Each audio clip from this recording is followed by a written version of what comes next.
Model की गाड़ियां रखने वाले अफराद के लिए बुरी खबर। अब 20 साल से पुरानी गाड़ियां मोटरवे पर नहीं चलेंगी। विफाकी वजीर मवासलात ने बड़ा ऐलान कर दिया।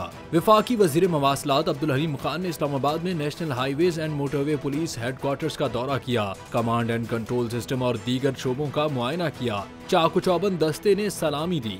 विफाकी वजीर ने शुहदा के दर्जात की बुलंदी के लिए दुआ की और उनकी कुर्बानियों को खिराज अकीदत पेश किया। विफाकी वजीर ने हादसात पर तशवीश का इजहार करते हुए कहा कि मोटरवे पर एक ही मकाम पर बार बार हादसे हो रही हैं। IG हिकमत अमली बनाएं। हमें जानों की हिफाजत के लिए सख्त फैसले करना होंगे।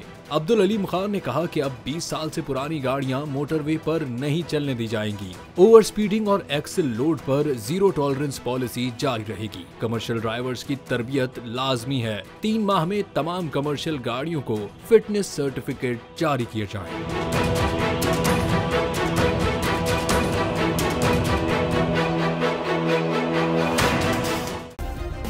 सब्सक्राइब करें और बेल दबाएं ताकि कोई खबर रह न जाए।